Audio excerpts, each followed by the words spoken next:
The truth is absolute truth. The moment one experiences it, one says yes, but one's experience is also that one forgets this. Forget. By that, I mean one continually tries to change it, forget it, and pick it up again. But in this discussion, whatever you intend, there is help coming from this discussion. I know, as much as I know anything, it cannot happen without the help that is between us. I could look at those hills and maybe have this non-judging, but it wouldn't be important to me. I wouldn't know that that is the way I must look for salvation. And this, I think, is a question one always wants to bring. Maybe this is the mind again, wanting to grab and hold on to something. But nevertheless, it seems that the human condition, sir, we looked at those hills, you couldn't change that. You just looked, and you looked inwardly, and the battle began. For a moment, when you looked without the battle, without that strife, and all the rest of it, then you remember the beauty of that moment, of that second, and you wanted to capture that beauty again. Wait, sir, proceed. So what happens? It sets up another conflict, the thing you had and you would like to have again, and you don't know how to get it again. You know, if you think about it, it is not the same. It is not that. So you strive, battle, I must control, I mustn't want, right? Whereas if you say, all right, it is over, finished, that moment is over. I have to learn that. No. I have to learn, don't I? What is there to learn? I have to learn the futility of this conflict. No. What is there to learn? You yourself see that moment of beauty becomes a memory. Then the memory says, it was so beautiful. I must have it again. You are not connected with beauty. You are concerned with the pursuit of pleasure. Pleasure and beauty don't go together. So if you see that, it is finished, like a dangerous snake. You won't go near it again. Haha. Perhaps I haven't seen it, so I can't say. That is the question. Yes, I think that must be so, because one keeps going back again and again. No. This is the real thing. If I see the beauty of that light, and it is really extraordinarily beautiful, I just see it. Now, with that same quality of attention, I want to see myself. There is a moment of perception, which is as beautiful as that. Then what happens? Then I wish for it. Then I want to capture it. I want to cultivate it. I want to pursue it. And how to see that? Just to see that it is taking place is enough. That's what I forget. It is not a question of forgetting. Well, that is what I don't understand deeply enough. That just the seeing is enough. Look, sir, when you see a snake, what takes place? I am afraid. No, what takes place? You run, kill it, do something. Why? Because you know it is dangerous. You are aware of the danger of it. A cliff, better take a cliff. An abyss. You know the danger of it. Nobody has to tell you. You see directly what would happen. Right. Now, if you see directly that the beauty of that moment of perception cannot be repeated, it is over. But thought says, no, it's not over. The memory of it remains. So what are you doing now? You are pursuing the dead memory of it, not the living beauty of it, right? Now, if you see that, the truth of it, not the verbal statement, the truth of it, it is finished. Then this seeing is much rarer than we think. If I see the beauty of that minute, it is over. I don't want to pursue it. If I pursue it, it becomes pleasure. Then if I can't get it, it brings despair, pain, and all the rest of it. So I say, all right, finish. Then what takes place? From my experience, I'm afraid that what takes place is that the monster is born again. It has 1,000 lives. No, sir. When did that beauty take place? The place when I saw without trying to change. When the mind was completely quiet. Yes. Wasn't it, right? Yes. When you looked at that, your mind was quiet. It didn't say, I wish I could change it, copy it, and photograph it, this, that, and the other. You just looked. The mind wasn't in operation, or rather, thought wasn't in operation, but thought comes immediately into operation. Now one has asked, how can thought be quiet? How can one exercise thought when necessary and not exercise it when it is not necessary? Yes, that question is intensely interesting to me, sir. That is why do we worship thought? Why has thought become so extraordinarily important? It seems able to satisfy our desires through thought we believe we can satisfy. No, not from satisfaction. Why has thought in all cultures with most people become of such vital concern? One usually identifies oneself as thought. As one's thoughts, if I think about myself, I think about what I think, what kind of ideas I have, what I believe. Is this what you mean? Not quite. Apart from identification with the me or with not me, why is thought always active? Ah, I see. Thought is always operating in knowledge, isn't it?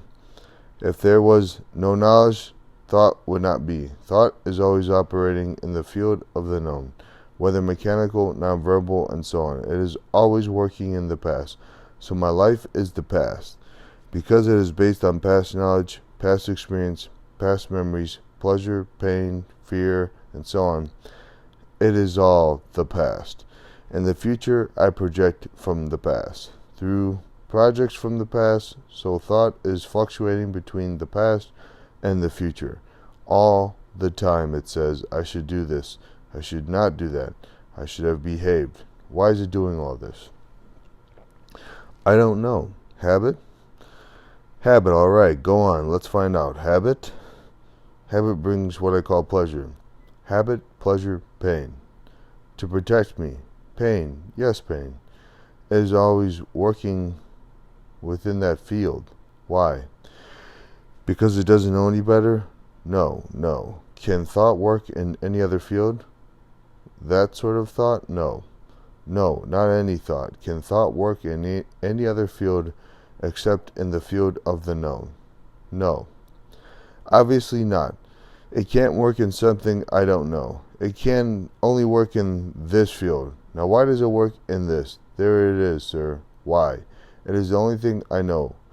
In that there is security, there is protection, there is safety. That is all I know. So thought can only function in the field of the known. And when it gets tired of that, as it does, then it seeks something outside. Then what it seeks is still the known. Its gods, its visions, its spiritual states, all projected out of the known past into the future known. So thought always works in this field. Yes, I see. Therefore, thought is always working in a prison. It can call it freedom, it could call it beauty, it could call it what it likes, but it is always within the limitations of the barbed wire fence. Now I want to find out whether thought has any place except in there. Thought has no place when I say I don't know, I really don't know, right? For the moment. I really don't know. I only know this, and I really don't know whether thought can function in any field at all, except this. I really don't know. When I say I don't know, which doesn't mean I am expecting to know, when I say I really don't know, what happens? I climb down the ladder, I become the mind becomes completely humble. Now that state of not knowing is intelligence. Then it can operate in the field of the known and be free to work somewhere else if it wants to. Malibu, California, March 26, 1971. Chapter 2. On Inner Space, on Tradition and Dependence. Conversation between J. Krishnamurti and Professor J. Needleman. Needleman. In your talks, you have given a fresh meaning to the necessity for man to become his own authority. Yet cannot this assertion easily be turned into a form of humanistic psychology without reference to the sacred, transcendent dimension of human life on earth? in the midst of a vast, intelligent cosmos? Must we not try to see ourselves in the moment, but also as creatures of the cosmos? What I'm trying to ask about is this question of cosmic dimension. Krishnamurti. As soon as we use the word dimension, it implies space. Otherwise, there is no dimension. There is no space. Are we talking about space? Outward space? Endless space? No. On the dimension of space in us, it would have to be the latter, but not totally without the former, I think.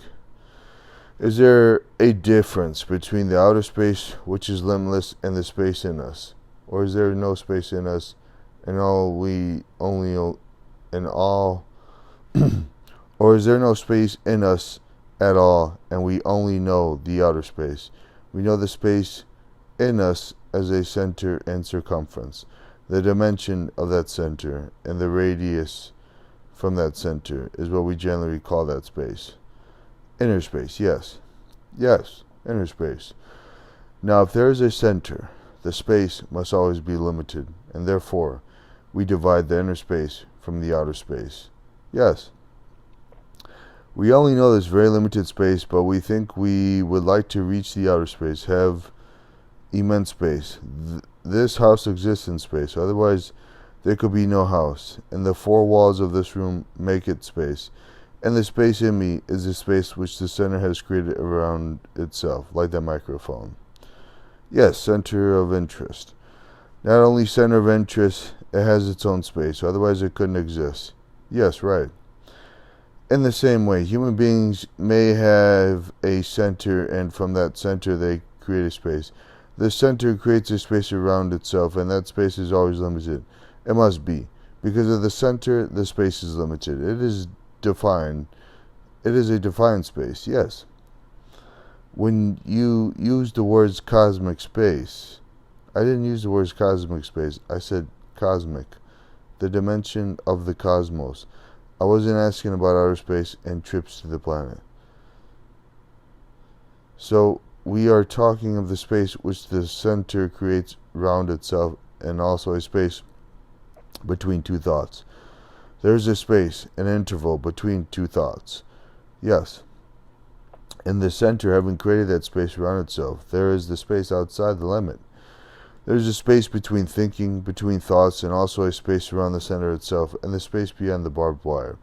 Now, what is the question, sir? How to expand space? How to enter a different dimension of space? Not how to, but not how to? Is there a different dimension of space except the space around the center? Or a different dimension of reality? Space. We are talking about that for the moment. We can use that word. First, I must see very clearly the space between the two thoughts. The interval? The interval between two thoughts. Interval means space. And what takes place in this interval? Well, I confess I don't know, because my thoughts overlap all the time. I know there are intervals. There are moments when this interval appears, and I see it, and there is freedom there for a moment. Let's go into this a bit, shall we? There is a space between two thoughts, and there is space which the center creates around itself, which is the space of isolation. Alright, yes, there is a code word. That is a code word. It is cutting itself off. I consider myself important, with my ambition, with my frustrations, with my anger, with my sexuality, my growth, my meditation, my reaching nirvana. Yes, that is isolation. It is isolation. My relation with you is the image of that isolation, which is that space. Then, having created the space, there is a space outside the barbed wire. Now, is there a space of totally different dimension? That is the question. Yes, that embraces the question. How shall we find out if the space around me, around the center, exists, and how can I find out the other? I can speculate about the other. I can invent any space I like, but that is too abstract, too silly. Yes. So, is it possible to be free of the center, so that the center doesn't create space around itself, but a wall around itself, isolation, a prison, call that space? Can that center cease to be? Otherwise, I can't go beyond it. The mind cannot go beyond that limitation.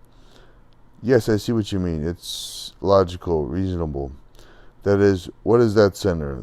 That center is the me and non-me. That center is the observer, the thinker, the experiencer, and in that center is also the observed. The center says that is the barbed wire I have created around myself. So that center is limited there too. Yes, therefore it separates itself from the barbed wire fence. So that becomes the observed. The center is the observer. So there is space between the observer and the observed, right, sir? Yes, I see that.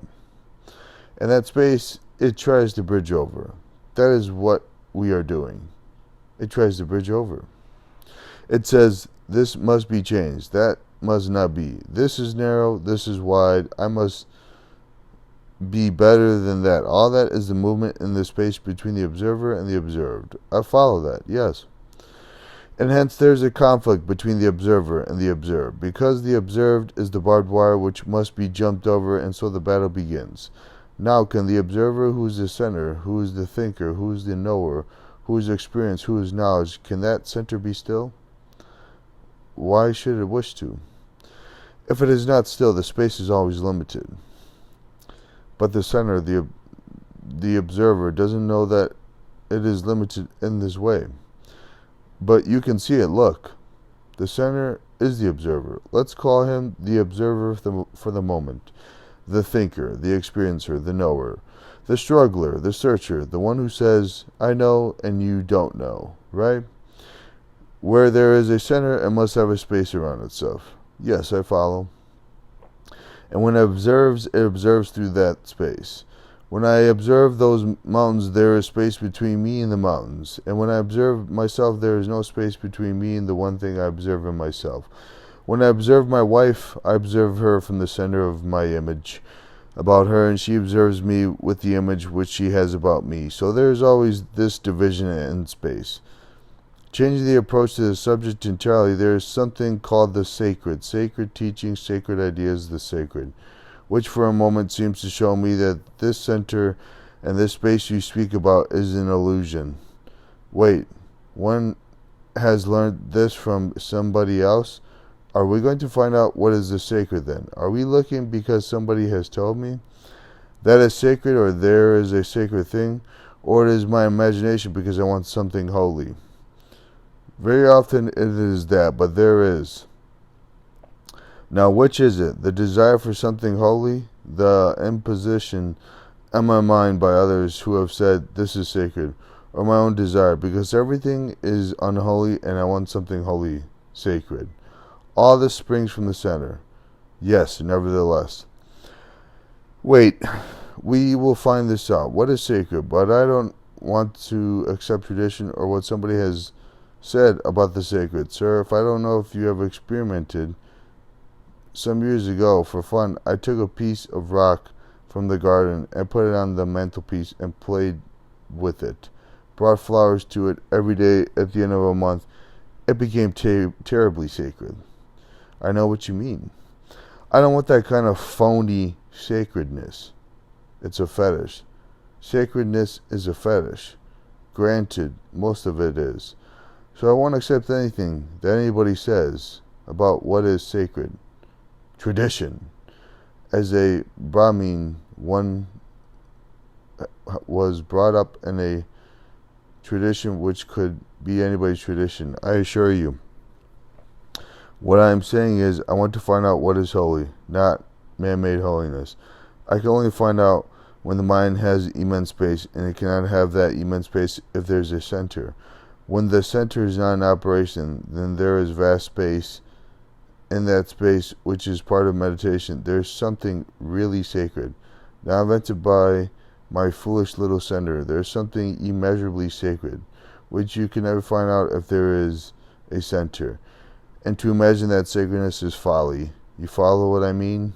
Can the mind be free of the center with its terribly limited yardage of space, which can be measured and expanded and contracted and all the rest of it?